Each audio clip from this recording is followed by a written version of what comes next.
살아계신 하나님, 우리의 마음과 귀를 열어 주님 말씀을 듣습니다. 또 하나님을 예배합니다. 주님을 높여드립니다. 우리에게 주실 가정, 우리에게 주신 가정 놓고 기도하고 마음을 품고 있습니다. 아버지, 우리에게 주실 가정과 주신 가정 가운데 어떤 말씀을 주려고 하십니까?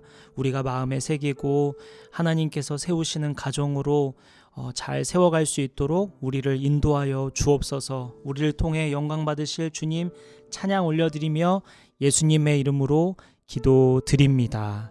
아멘.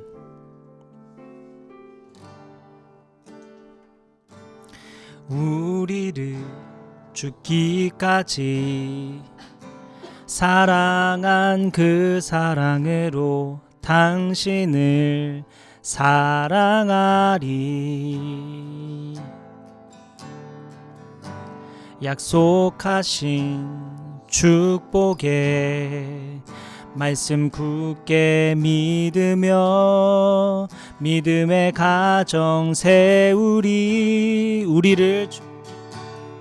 우리를 죽기까지 사랑한 그 사랑으로 당신을 사랑하리. 약속하신 축복의 말씀 굳게 믿으며 믿음의 가정 세우리. 우리 함께 섬기며 믿음의 가정 세우리. 거친 세파가 몰아칠 때 세상 사람들 모두 알게 되리.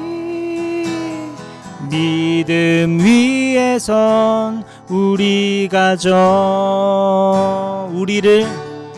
우리를 죽기까지 사랑한 그 사랑으로 당신을 사랑하리.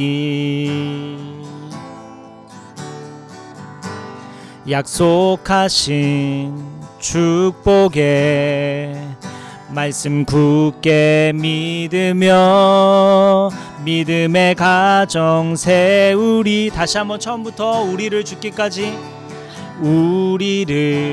죽기까지 사랑한 그 사랑으로 당신을 사랑하리.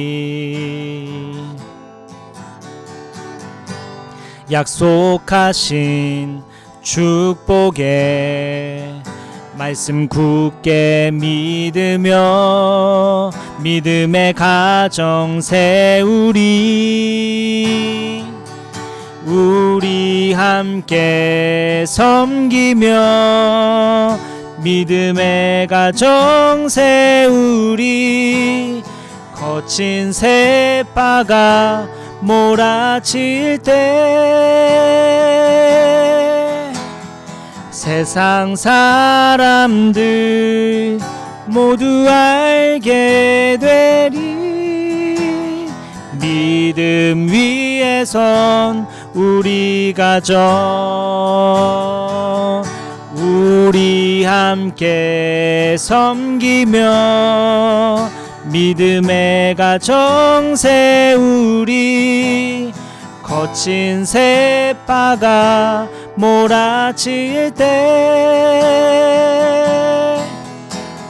세상 사람들 모두 알게 되리. 믿음 위에 선 우리 가정, 우리 함께 섬기며 믿음의 가정 세우리. 거친 세파가 몰아칠 때 세상 사람들 모두 알게 되니 믿음 위에선 우리가 마지막으로 한 번 더 우리 함께 섬기며 믿음의 가정 세우리. 거친 세파가 몰아칠 때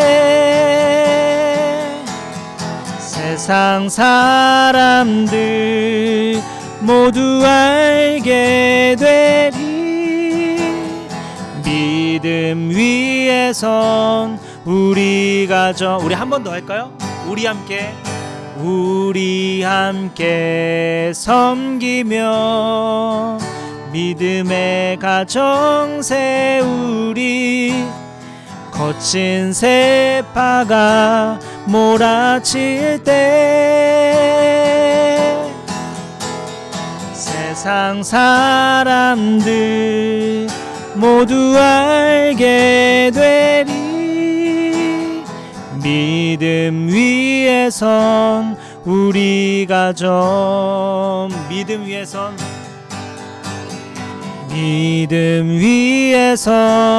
우리 가정, 믿음 위에선 우리 가정.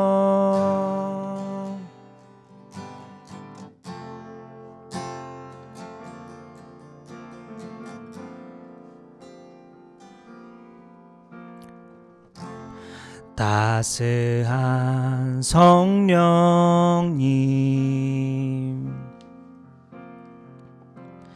마음으로 보내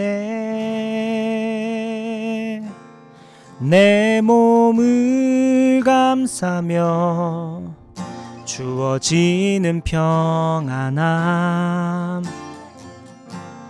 만족함을 느끼네. 따스한 성령님,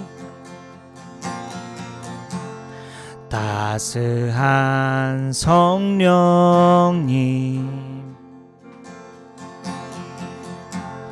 마음으로 보내 내 몸을 감싸며 주어지는 평안함, 만족함을 아멘. 부르신 곳에서 나는 예배하네. 어떤 상황에도 나는 예배하네. 부르신 곳에서 나는 예배하네. 어떤 상황에도 나는 예배하네. 우리 처음부터 고백할까요? 따스한 성령님,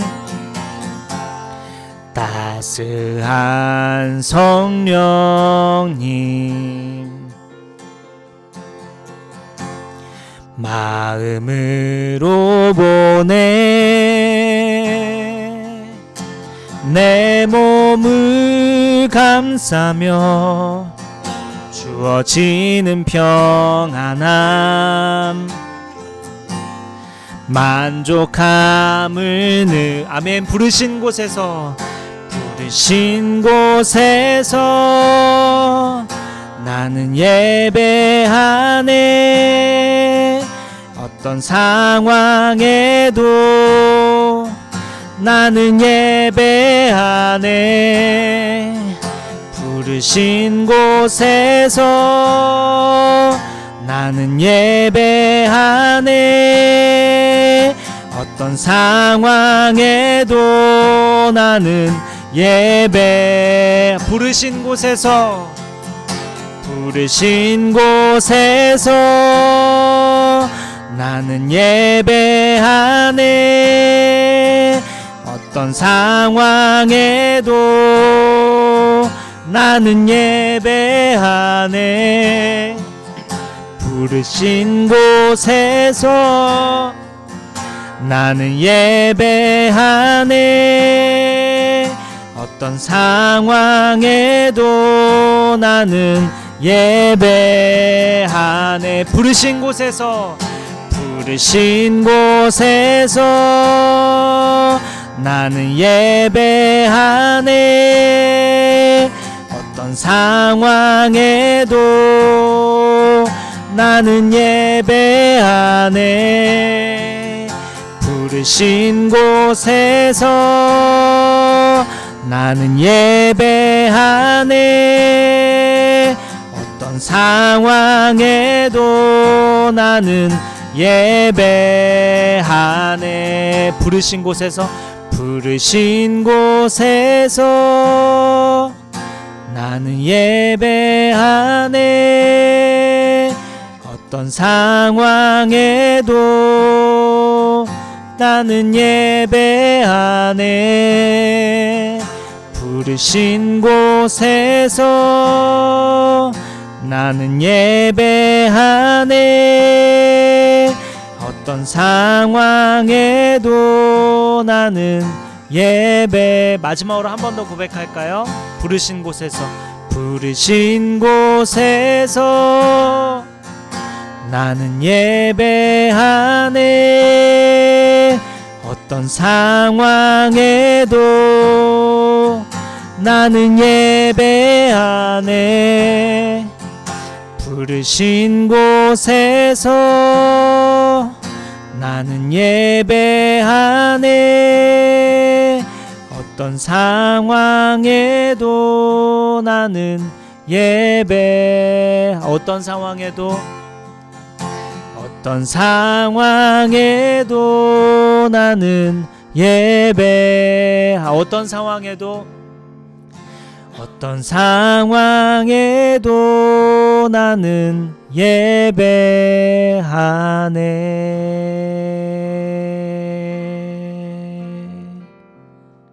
아멘. 우리 함께 주기도문으로 신앙 네. 자신 있게 제가 이거 기억하고 있었다 하고 말했는데 사도신경이었어요.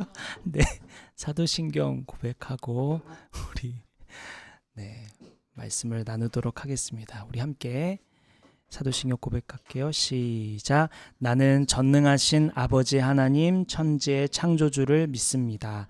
나는 그의 유일하신 아들 우리 주 예수 그리스도를 믿습니다. 그는 성령으로 잉태되어 동정녀 마리아에게서 나시고 본디오 빌라도에게 고난을 받아 십자가에 못 박혀 죽으시고 장사된 지 사흘 만에 죽은 자 가운데서 다시 살아나셨으며 하늘에 오르시어 전능하신 아버지 하나님 우편에 앉아 계시다가 거기로부터 살아있는 자와 죽은 자를 심판하러 오십니다. 나는 성령을 믿으며 거룩한 공교회와 성도의 교제와 죄를 용서받는 것과 몸의 부활과 영생을 믿습니다. 아멘. 오늘 말씀은 룻기 1장 1절부터 22절까지의 말씀입니다.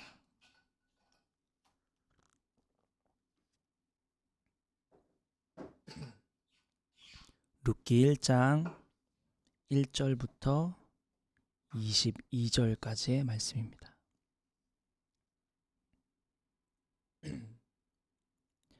제가 한 절, 여러분 한 절 교독하겠습니다. 사사시대에 그 땅에 기근이 든 일이 있었다. 그때 유다 베들레헴 태생의 한 남자가 모압 지방으로 가서 임시로 살려고 아내와 두 아들을 데리고 길을 떠났다.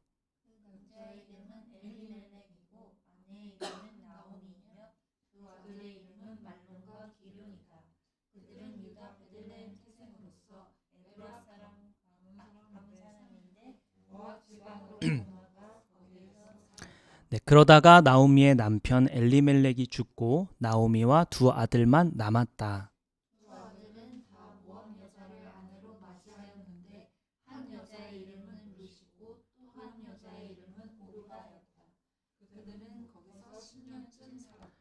그러다가 아들 말론과 기륜이 죽으니 나오미는 남편에 이어 두 아들마저 잃고 홀로 남았다.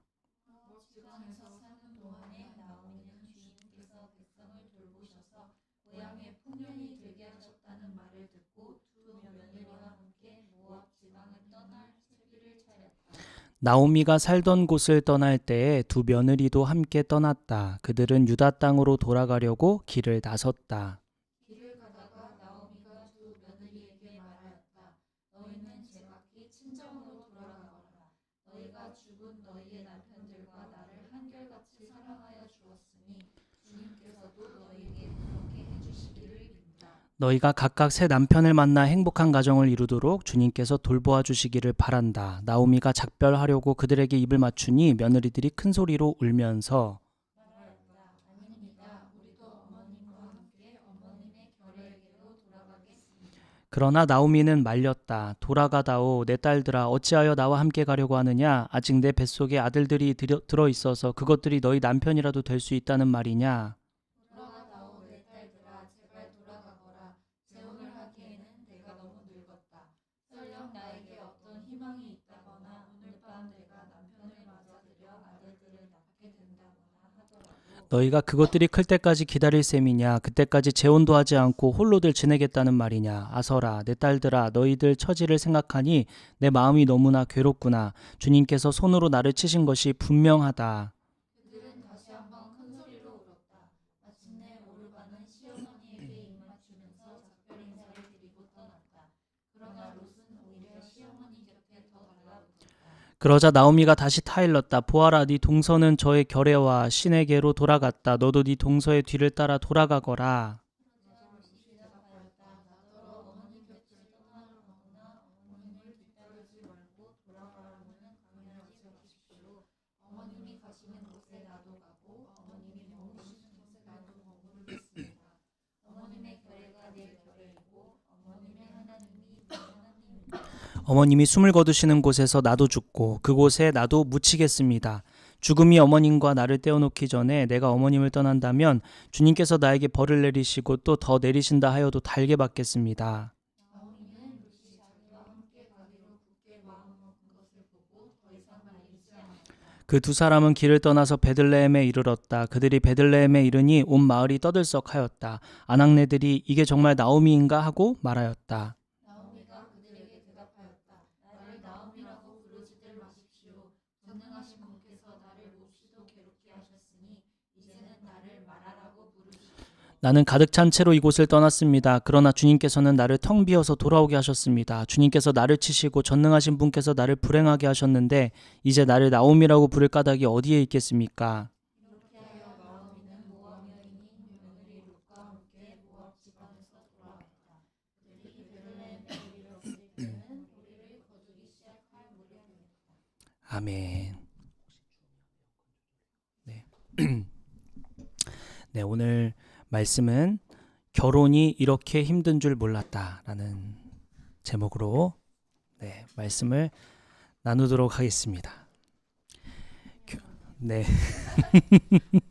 결혼 생활이 이렇게 힘든 줄 몰랐다. 주변에서 자주 듣는 말입니다. 결혼 전에는 이 사람과 함께하면 다 될 것 같았는데 막상 살아보니 생각했던 것과 달랐다는 말을 합니다. 한국 리서치가 2024년에 실시한 결혼인식조사에 따르면 기혼자의 결혼생활 만족도는 10점 만점에서 평균 6.8점이었다고 합니다. 결혼한 사람이 결혼하지 않은 사람보다 더 행복하다는 말에 동의하는 사람은 49%에 불과했습니다. 결혼한 사람 절반이 채 안 되는 숫자가 결혼이 행복을 가져다 준다고 느끼는 것이죠. 최근 조사에서는 20, 30대 기혼 여성 중 39%가 다시 태어나면 결혼을 하지 않겠다고 답했다고 합니다. 결혼한 지 얼마 되지 않은 젊은 여성 10명 중 4명이 그렇게 느끼고 있다는 것이죠. 이혼 통계를 보면 좀 더 분명히 알 수 있는데 24년 통계청에 의하면 이혼 건수가 한 해에 9만 1,000건으로 하루 평균 250쌍이 이혼한다고 합니다. 어마어마하죠. 그 이혼 시기를 보면 혼인 지속 시간이 5년에서 9년 사이 전체 이혼의 거의 20%로 가장 많았다고 합니다. 4년 이하가 16.7%로 그 다음입니다. 결혼한 지 10년이 채 안 된 부부가 전체 이혼의 거의 40%를 육박하게 차지하고 있는 것이죠. 결혼 생활에서 기대했던 것이 무너지는 시기, 그 지점에서 많이들 포기한다는 의미죠. 왜 이렇게 됐을까요? 결혼 전에 품었던 기대와 실제 결혼 생활의 현실 사이에 간극이 크기 때문이겠죠. 연애할 때는 보이지 않던 것들이 함께 살면서 드러나기 시작합니다. 그리고 그 간극 앞에서 많은 사람들이 이렇게 말하죠. 결혼 생활이 이렇게나 힘든 줄 몰랐다고. 오늘 가정의 달 첫 번째 말씀으로 룻기 1장을 살펴보려고 하는데요. 룻기 1장은 기대가 무너진 자리에서 어떻게 해야 하는지를 말해줍니다. 기대했던 것이 무너질 때 우리는 어떻게 하는지, 어떻게 해야 하는지 오늘 본문을 통해 살펴보죠. 첫째, 기대했던 게 무너질 때 우리는 어떻게 할까? 첫째, 기대했던 게 무너질 때 우리는. 오늘 본문 룻기 1장 1절을 한번 같이 보겠습니다.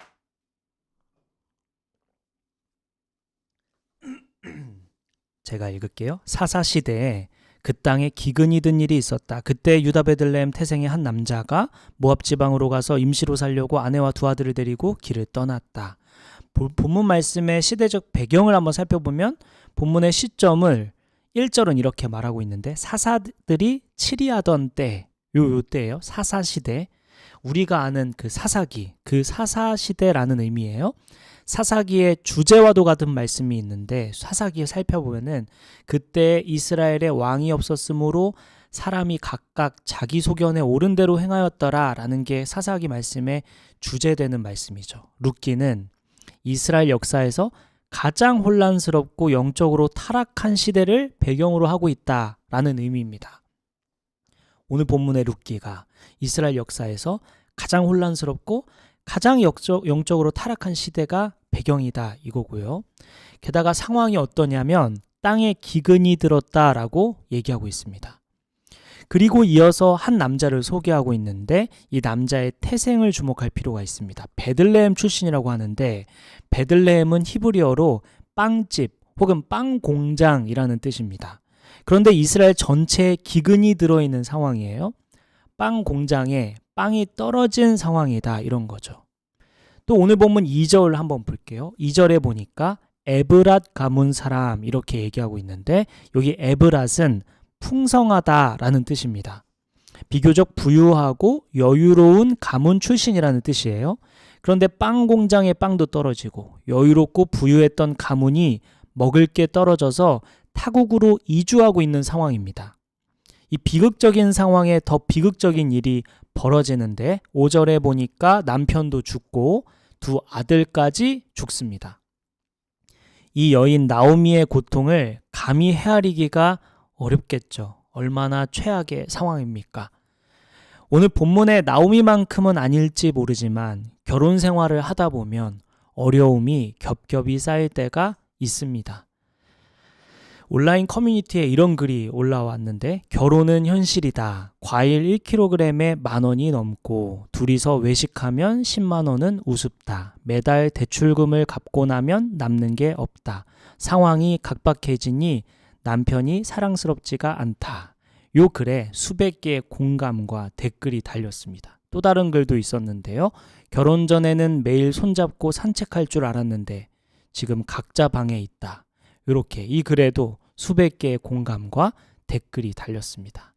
결혼 생활 정말 쉽지 않죠. 연애할 때는 그렇게 다정했던 사람이 결혼하고 나면 달라 보이기 시작합니다. 처음에는 사소한 것들인데요. 치약을 가운데부터 짜냐, 끝에서부터 짜냐의 문제. 설거지를 바로 하냐, 나중에 하냐의 문제. 그 사소한 것들이 쌓이면서 갈등이 시작되죠. 여기에 시댁과 처가의 문제가 더해지고요. 돈 씀씀이가 다른 문제가 또 더해집니다. 육아 방식이 달라서 또 충돌하죠. 우리는 결혼을 통해 안정을 누리고 평안을 누리고 행복과 기쁨 그리고 사랑을 나누고 싶어서 결혼했는데 실제로 살아보니 기대했던 것과 다르게 흘러갈 때가 훨씬 더 많다는 것이죠. 그럴 때 우리는 어떻게 하는가? 오늘 본문을 다시 보죠. 나오미의 남편 엘리멜렉의 이름 뜻은 나의 하나님은 왕이시다 라는 뜻입니다. 하나님이 자신의 왕이시며 구원자이심을 고백하는 이름을 가진 사람이에요. 그런데 기근 앞에서 기대했던 삶과 전혀 다른 현실 앞에서 그는 하나님의 땅을 떠납니다. 1절에 보면 그가 향한 곳이 모압이라고 말하고 있는데요. 신명기 23장 3절에 보면 암몬 사람과 모압 사람은 여호와의 총회에 들어오지 못한다라고 명시되어 있습니다. 모압은 이방신을 섬기는 땅이고 모압 사람들은 우상 숭배하는 사람들이었기 때문에 총회에 들어오지 못한다 이렇게 명시하고 있어요. 하나님의 언약 백성이 엘리멜렉이 하나님의 언약 백성이 하나님이 없는 그 모압을 향해 지금 가고 있는 장면입니다. 이것이 중요한 지점인데 엘리멜렉이 모압으로 간 것은 단순히 먹고 살기 위한 선택뿐만이 아니었던 것이죠. 기대했던 것과 다른 현실이 찾아왔을 때 하나님을 신뢰하는 대신 자신이 할 수 있는 방식으로 해결하려 했다라는 것이죠. 오늘날 우리의 가정뿐만 아니라 직장 생활에서 아니면 일상 속에서 내가 기대했던 것과 다른 현실이 찾아왔을 때 하나님을 신뢰하는 대신 자신이 할 수 있는 방식으로 해결하려는 것이 바로 엘리멜렉이고 오늘날 우리가 아닐까 생각해 볼 수 있는 지점이죠. 엘리멜렉은 하나님이 왕이라고 고백하는 그러한 존재로 살아갔지만 막상 위기가 닥치자 그 고백대로 살지 않고 모압을 향하는 것입니다. 가정에 어려움이 닥칠 때, 부부 사이에 갈등이 생겼을 때, 기대했던 것과 다른 현실 앞에 섰을 때 우리는 어떻게 할까라는 것이죠. 창세기 3장을 보면 이 패턴이 계속해서 보이는데요. 인류의 첫 가정에서부터 이러한 패턴이 시작됩니다. 하나님이 모든 것을 풍족하게 주셨죠. 아담과 하와에게 많은 것을 주셨습니다. 그런데 지금 가진 것으로 충분한데도 불구하고 그렇지 않고 또 다른 하나님이 허락하지 않은 그 열매를 보자마자 충분하지 않다는 생각이 들기 시작하는 거죠. 이미 가진 것이 많은데도 불구하고요. 그래서 아담과 하와는 충분하지 않은 그 감정과 마음을 스스로 해결하려고 노력합니다. 엘리멜렉과 똑같은 선택을 하는 거죠. 그리고 그 기대가 무너지자 서로에게 책임을 돌립니다. 자기가 기대했던 바, 저 열매를 먹으면 모든 것이 만족스러울 거야 해서 먹었더니 그 기대감이 무너지니까 서로에게 책임을 돌립니다. 너 때문이야 라고 얘기하죠. 하나님이 주셔서 나와 함께 하신 여자가 그 열매를 내게 주었으니 먹은 것입니다. 인류 최초의 부부 갈등 장면인 것입니다. 기대가 무너지니까 하나님을 떠나고요. 기대가 무너지니까 자기 방식으로 해결하기 시작합니다. 내가 예상했던 것과 다르니까 하나님을 떠나고 내가 예상했던 것과 다르니까 자기 방식으로 해결하려고만 하는 것이죠. 또한 더불어 상대방에게 책임을 전가하기까지 하고요. 너 때문이라고. 수천 년이 지난 지금도 우리는 같은 장면을 계속 반복하고 있는 것이죠. 인간은 기대하고요. 그 기대가 무너지면 하나님이 세우신 자리를 떠나 자기 방식으로 해결하려는 것입니다. 그게 가정에서도 마찬가지고요. 그게 어디에 있든지, 회사에 있든지 아니면 내가 도전하는 자리에서든 학교에 있든 어디에서든 우리가 기대한 것과 다를 때, 예상한 것과 다를 때 하나님을 떠나고 자기만의 방식으로 해결하려 한다는 것이죠. 그리고 배우자를 탓하고 상황을 탓하고 쉽게 포기하고 쉽게 끝내려 합니다. 다른 방법을 찾아봐야겠다. 다른 사람을 만났어야 됐나? 이런 생각을 하는 거죠. 그럼 어떻게 해야 될까? 룻기 1장은 그 답을 보여주는데요. 우리 오늘 첫째, 기대했던 게 무너질 때 우리는에 대해서 나눴고요. 둘째, 사랑을 선택해야 한다라고 말하고 있습니다. 첫째, 기대했던 게 무너질 때 우리는 예상했던 것과 다르게 흘러갈 때 우리는 둘째, 사랑을 선택해야 한다. 선택한다라는 거죠. 오늘 본문 룻기 1장 14절부터 17절 말씀 보겠습니다.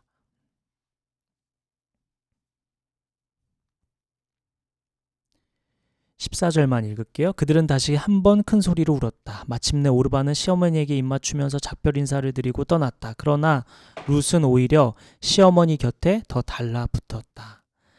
사랑하는 두 아들 그리고 믿고 의지하던 남편이 죽으니까 나오미는 고향 베들레헴으로 돌아가기로 결심합니다. 두 며느리 오르바와 룻이 함께 따라 나서죠. 그런데 나오미가 길을 가다가 멈춰서서 두 며느리에게 따라오지 말고 돌아가라고 권면합니다. 이유가 딱 세 가지인데, 첫째, 나는 너희에게 줄 게 없어. 나 지금 가진 거 아무것도 없어. 이런 얘기고요. 둘째, 난 재혼할 나이가 지났어. 나 재혼해도 너희한테 남편 줄 수가 없어. 세 번째, 내가 오늘 밤 결혼해서 아들을 낳아도 너희가 그 아들이 자랄 때까지 기다릴 수가 없어. 이런 얘기였습니다. 나오미가 며느리들을 돌려보내려고 한 것은 이기심이 아니라 두 여인에게 새 출발의 기회를 주려는 사랑이었죠. 오르바는 나오미에게 작별의 입맞춤을 하고 모압으로 돌아갑니다. 오르바를 비난할 사람은 아무도 없겠죠. 법적으로 문제가 되는 것도 아니고요. 당시 문화에 의하면 사회적 관계도 끊긴 상황입니다. 얻을 것도 없고 고생길이 훤한 상황이죠. 그러니 친정으로 돌아가는 것은 상식적인 선택입니다. 오르바는 합리적이고 이해할 수 있는 선택을 한 것이죠. 그런데 룻은 달랐습니다. 오늘 본문 14절을 보면 그러나 룻은 오히려 시어머니 곁에 더 달라붙었다라고 합니다. 그리고 고백하죠. 16, 17절 말씀이에요. 어머니께서 가시는 곳에 나도 가고 어머니께서 머무시는 곳에 나도 머물겠습니다. 어머니의 백성이 나의 백성이 되고 어머니의 하나님이 나의 하나님이 되실 것입니다. 성경학자들은 이 룻의 선택, 룻의 고백을 헤세드라고 말합니다. 히브리어 헤세드는 변함없는 사랑, 끝까지 하는 사랑이라는 뜻입니다. 룻기 1장 8절에 너희가 나를 사랑한 것처럼 하나님께서 너희들을 사랑해 주기를 축복한다라고 할 때 그 사랑, 그것이 헤세드입니다. 지금 룻이 이렇게 고백하는 것, 제가 시어머니를 따라서 시어머니의 백성이 내 백성이 되고 시어머니 하나님 제 하나님이 되겠습니다 라고 하는 이 고백이 헤세드, 변함없는 사랑, 끝까지 하는 사랑이라는 거죠. 감정이 식어도, 상황이 어려워도, 의무가 없어도 그래도 하는 사랑입니다. 이 헤세드는 구약에서 하나님이 인간에게 베푸는 사랑을 표현할 때 많이 쓰였습니다. 헤세드, 변함없는 사랑, 끝까지 하는 사랑. 룻은 나오미를 헤세드하고 있는 것이죠. 끝까지 변함없이 사랑하고 있습니다.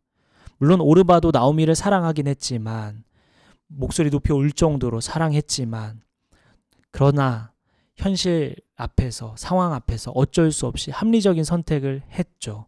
그런데 룻은 달랐어요. 상식적으로, 합리적으로 떠나는 것이 맞는 상황에서 끝까지 변함없는 사랑을 선택합니다. 결혼식에 가보면 최근에 주례가 없는 결혼식이 자주 있죠. 그런데 주례가 없어도 꼭 하는 것이 하나 있는데 결혼 서약식입니다. 서약의 내용은 되게 비슷한데요. 기쁠 때나 슬플 때나, 부유할 때나 가난할 때나, 건강할 때나 병들 때나 사랑하겠습니다. 이렇게 서약하죠. 이 서약이 얼마나 무서운 서약인지 사람들은 깊이 생각하지 않는 것 같습니다. 이 서약을 진지하게 생각하지 않고 이 서약을 했는지도 모르고 살아가는 사람들도 많은 것 같죠. 이 서약, 이 약속, 이것이 결혼의 시작이었는데도 불구하고 이 서약과 다르게 살아가는 사람들이 오늘날 우리인 것이죠. 과학자들은 사랑에 빠졌을 때 분비되는 호르몬의 유효기간이 18개월에서 30개월, 즉 길어야 2년 반이라고 말합니다. 결혼 후 2, 3년이 지나면 그 설레던 감정이 사라지는 것은 자연스러운 것이죠. 문제는 그 이후입니다. 감정이 사라진 이후 어떻게 하고 있는가? 또 건강하게 잠깐 아픈 감기 정도의 병은 서로 기분 좋게 견딥니다. 그런데 그 아픔이 장기화됐을 때 오늘날 사람들은 어떠할까요? 또 재정적으로 어려움이 찾아오면 사람들은 어떻게 할까요? 여러분은 어떨 것 같습니까? 남편이, 아내가 갑자기 많이 아픈 상황이 찾아왔을 때, 재정적으로 어려움이 찾아왔을 때, 또 감정이 완전히 사라졌을 때 여러분은 어떻게 하시겠습니까? 팀 켈러는 결혼의 의미라는 책에서 이렇게 말했어요. 진정한 사랑은 상대방이 사랑스러울 때 사랑하는 것이 아니라 상대방이 사랑스럽지 않을 때도 사랑하기로 선택하는 것이다. 룻이 바로 그것을 보여줬죠. 나오미가 아무것도 줄 수 없는 상황에서, 오히려 함께 가면 더 어려워지는 상황에서 룻은 사랑을 선택합니다. 이것이 가정에서만 주어지는 도전이 아니라 우리가 직장에서도, 우리가 어떠한 상황에서도 사랑할 수 없을 때 사랑하기로 선택하는 것, 여전히 사랑하고 변함없이 사랑하고 끝까지 사랑하는 헤세드, 하나님이 우리에게 주신 그 헤세드, 우리 또한 누군가에게 헤세드 할 수 있을까? 내 아내에게, 내 남편에게 헤세드 할 수 있을까? 하나님이 내게 주신 사랑처럼 다른 사람에게 헤세드 할 수 있을까? 이것이 오늘날 우리에게, 부부에게 주는 도전이죠. 사랑은 선택하는 것이다. 사랑은 능동적으로 하는 것이다. 사랑은 주도적으로 하는 것이다. 사랑은 자발적으로 하는 것이다. 사랑은 먼저 하는 것이다. 라는 것이죠. 사랑스러운 마음이 생길 때까지 기다렸다가 사랑한다라는 것은 사랑하지 않겠다는 의미입니다. 사랑스럽게 대해주기를 기대하며 사랑스럽게 대해주면 사랑하겠다 하는 것 또한 사랑하지 않겠다는 의미죠. 사랑은 먼저 선택하는 것입니다. 사랑은 먼저 하는 것이죠. 먼저 다가가고요. 먼저 말을 걸고요. 먼저 손을 내미는 것이죠. 결혼은 평생 사랑스러운 사람과 사는 것이 아니죠. 사랑스럽지 않은 순간에도 사랑하기로 선택하는 것이 결혼입니다. 룻처럼. 이것이 하나님이 우리를 사랑하는 방식, 헤세드죠. 우리 또한 타인을, 배우자를, 남편을, 아내를 헤세드 할 줄 알아야 한다는 것이죠. 먼저 사랑을 선택하고 먼저 다가가는 것. 먼저 손 내미는 것. 자, 첫째, 기대했던 게 무너질 때 우리는 둘째, 사랑을 선택해야 한다고 했습니다. 그런데 과연 우리가 그렇게 할 수 있을까? 사랑스럽지 않은 상황에도, 감정이 사라진 상황에도 먼저 선택하는 사랑을 우리가 할 수 있을까? 룻처럼 우리는 살 수 있을까? 쉽지 않겠죠. 그런데 우리가 그럼에도 할 수 있는 이유를 오늘 본문이 가르쳐주고 있습니다. 첫째, 기대했던 게 무너질 때 우리는 둘째, 사랑을 선택해야 합니다. 마지막 셋째, 마라가 끝이 아니니까 입니다. 마라가 끝이 아니니까. 오늘 본문 룻기 1장 19절부터 22절, 제가 한 절, 여러분 한 절 읽어볼게요. 두 사람은 길을 떠나서 베들레헴에 이르렀다. 그들이 베들레헴에 이르니 온 마을이 떠들썩하였다. 아낙네들이 이게 정말 나오미인가 하고 말하였다.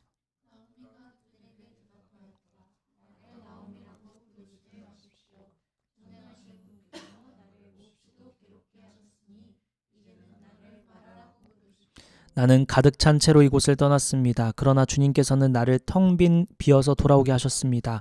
주님께서 나를 치시고 전능하신 분께서 나를 불행하게 하셨는데 이제 나를 나오미라고 부를 까닭이 어디에 있겠습니까?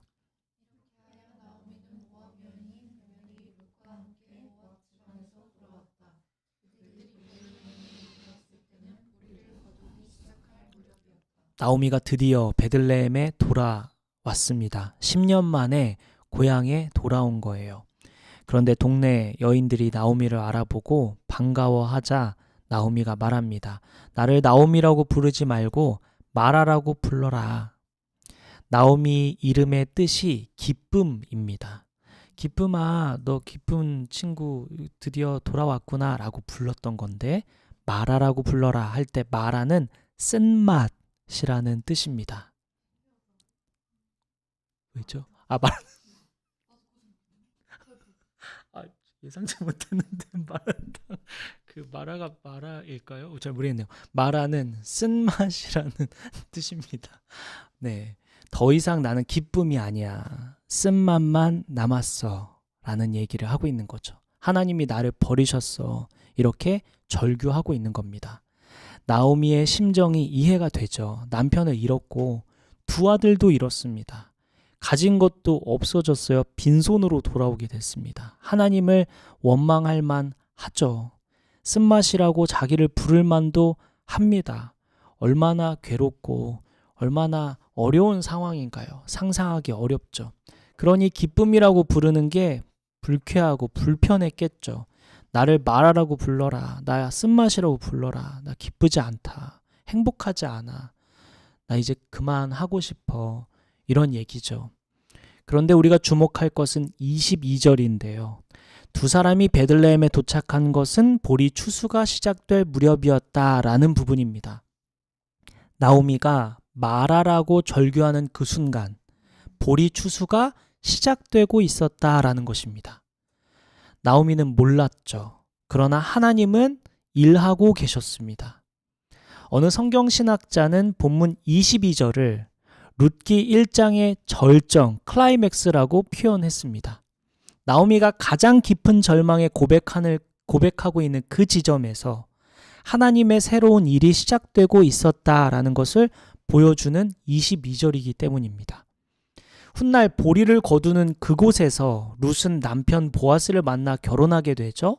나오미는 새로운 삶, 풍성한 삶이 다시 펼쳐집니다. 이전과 다른 또 새로운 페이지가 열리는 거죠. 뿐만 아니라 룻은 아들 오벳을 낳았는데 이 오벳의 자녀가 이새고요. 이새의 자녀가 다윗입니다. 즉 룻은 다윗의 증조 할머니죠.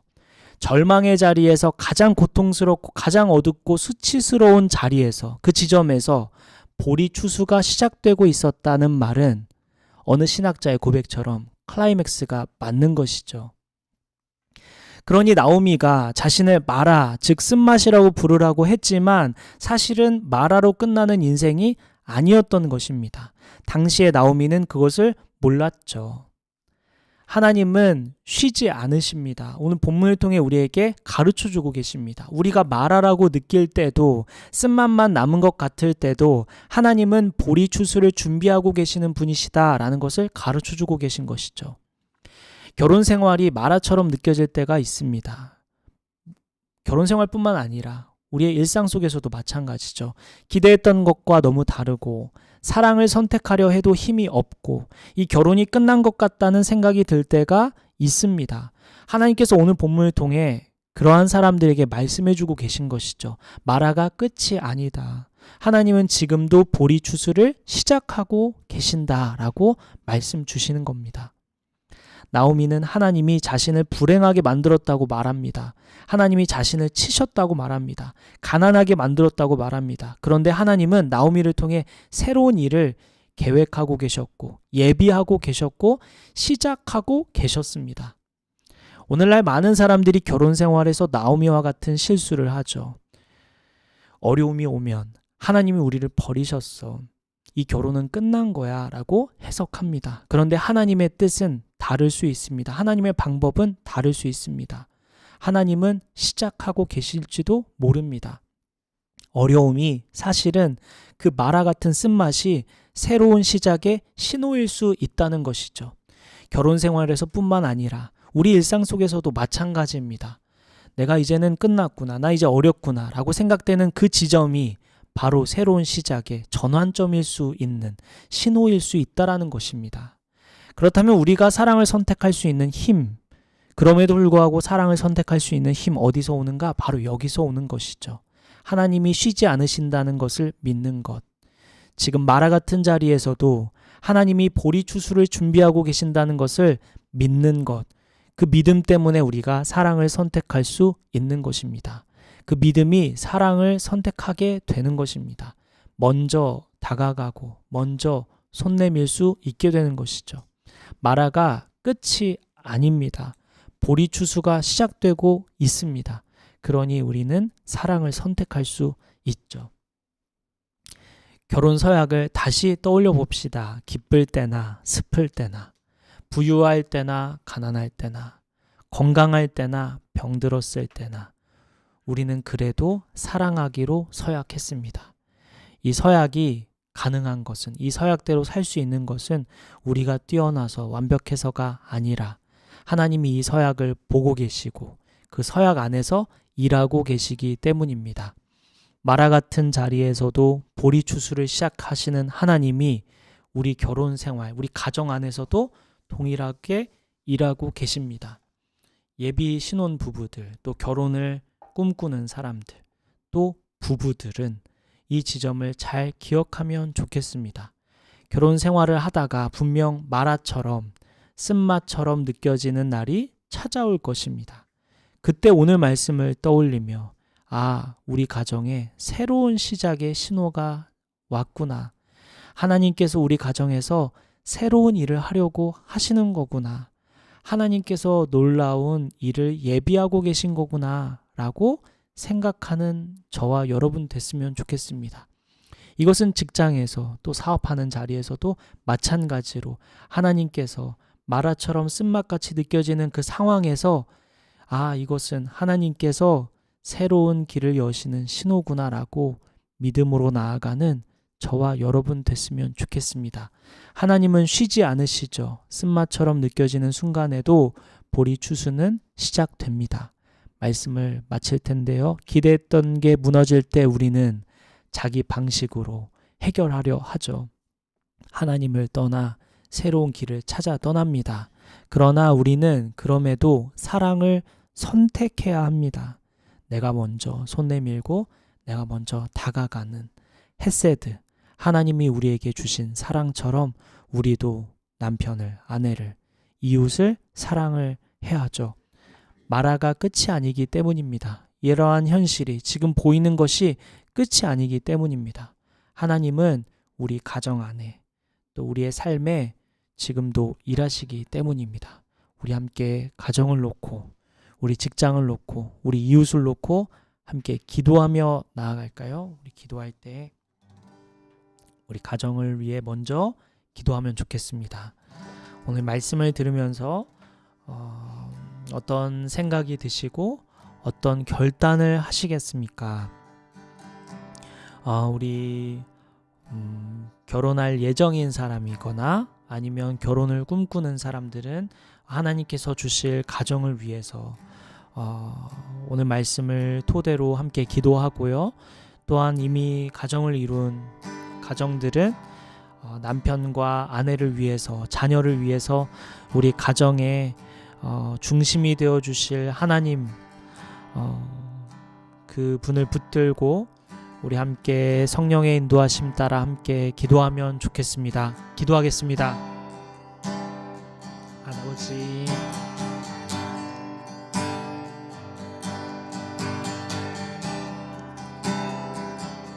주여,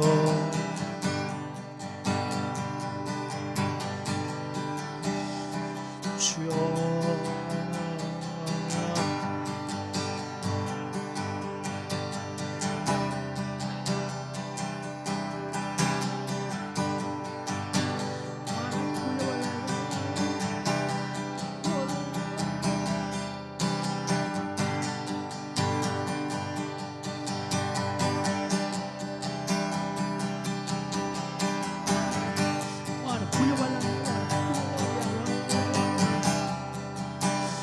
주여, 주여,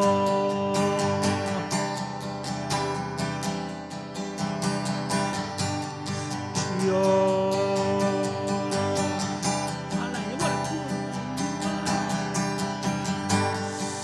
주여.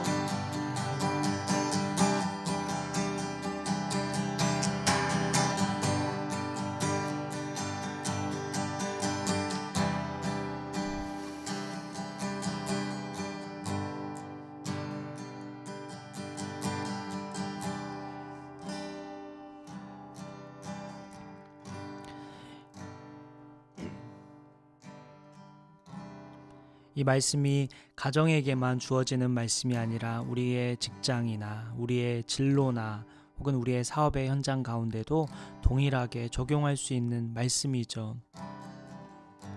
우리의 동료 직원들 혹은 만나는 사람들, 사랑하기 너무 어려운 그런 상황에 헤세드 하라는 하나님의 말씀, 먼저 사랑하고 먼저 손 내밀고 먼저 사과하고 먼저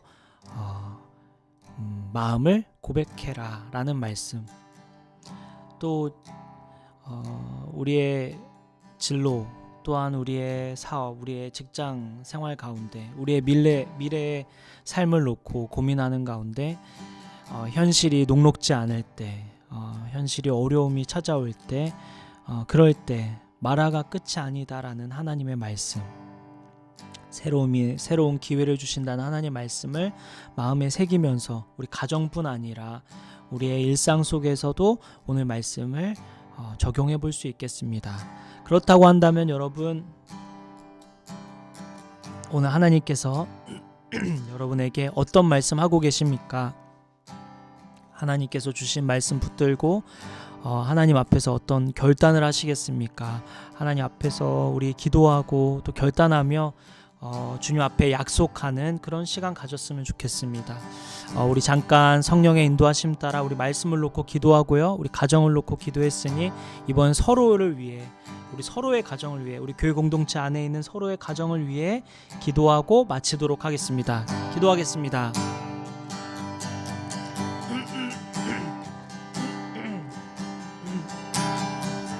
아버지, 우리 하경이와 우리 경윤씨 가정을 위해 기도합니다. 이 두 가정이, 이 한 가정이 주님께서 세우시고 주님께서 인도하신 줄 압니다.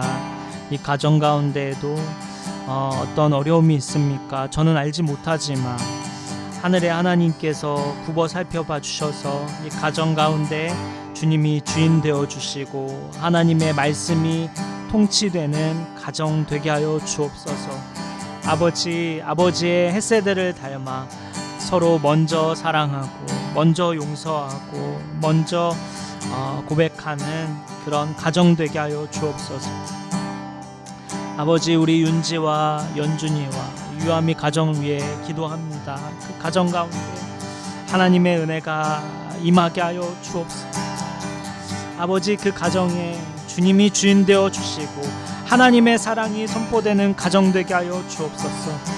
아버지, 서로 먼저 사랑하고 먼저 용서하고 먼저 손 내밀고 먼저 함께하는 귀한 가정 되게 하여 주옵소서. 무엇보다도 하나님을 경외하는 가정 되게 하여 주옵소서. 하나님을 예배하는 가정 되게 하여 주옵소서. 하나님을 사랑하는 가정 되게 하여 주옵소서. 예수님을 믿는 가정 되게 하여 주옵소서. 아버지, 하나님 나라를 위해 살아가는 가정 되게 하여 주옵소서. 하나님 안에서 아버지 자라가는 가정 되게 하여 주옵소서. 하나님을 자랑하는 가정 되게 하여 주옵소서. 하나님을 고백하는 가정 되게 하여 주옵소서. 하나님만 의지하는 가정 되게 하여 주옵소서. 아버지, 주변 사람들에게 하나님을 전하는 가정 되게 하여 주옵소서. 아버지, 그 가정이 본이 되게 하여 주옵소서. 그 가정이 모델이 되게 하여 주셔서 하나님 기뻐 받으시는 가정 되게 하여 주옵소서.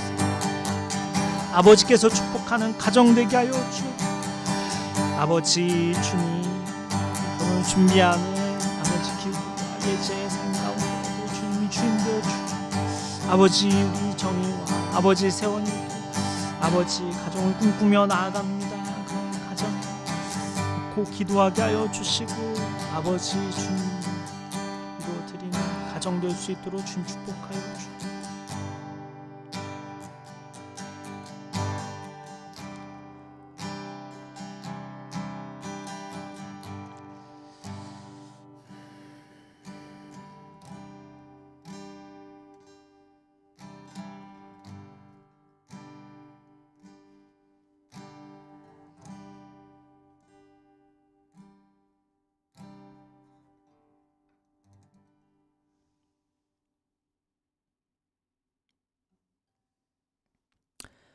하나님,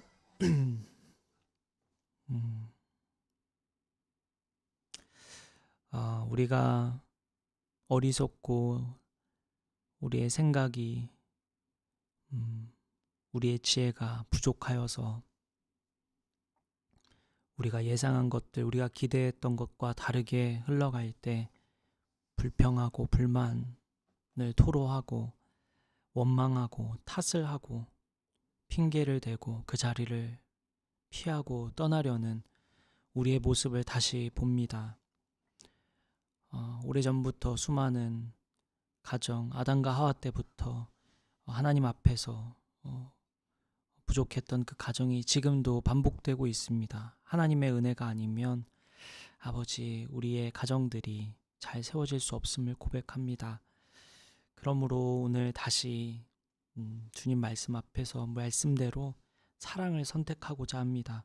모든 가정들이 어려움이 있고 또 위기들이 있지만 그럼에도 불구하고 하나님이 우리를 헤세드 했던 것처럼 변함없이 끝까지 사랑했던 것처럼 우리 또한 어려운 상황에도 나오미를 붙들었던 룻처럼 아무것도 얻을 게 없는 그 상황에 기대할 것 하나 없는 그 상황에 헤세드 했던 것처럼 우리 또한 우리 배우자를, 남편을, 아내를 헤세드 하기로 오늘 결단합니다. 아버지, 그렇게 결단하는 가정 가운데 주님 축복하여 주시고 하나님의 은혜를 내려주셔서 이번 주뿐 아니라 평생을 헤세드 선택하는 우리 모든 가정들 되게 하여 주옵소서. 또한 마라가 끝이 아니니 우리가 낙심하지 않고 걸어갈 수 있음을 보았습니다. 우리 사업할 때, 우리 직장에서 또 여러 어려움이 찾아올 때 진로의 문제 앞에서 이게 끝이 아니라는 것을 우리 잊지 않고 하나님께서 기회를 주실 것이고 하나님께서 새 길을 내려주신다는 그 믿음으로 우리 가정 안에서도 우리 직장에서도 믿음으로 걸어가는 우리 모두가 되게 하여 주옵소서. 한 주의 삶을 주님 손에 올려드립니다. 아버지께서 귀하게 인도하실 줄 믿고 감사드리며 우리의 길이요 진리요 생명이신 우리를 위하여 죽으시고 다시 사신 우리의 왕이신 예수님의 이름으로 기도드립니다.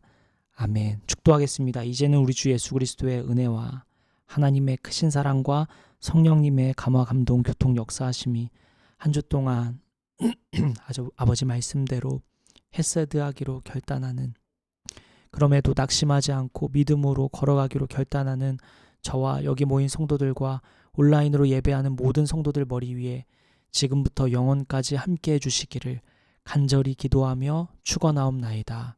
아멘.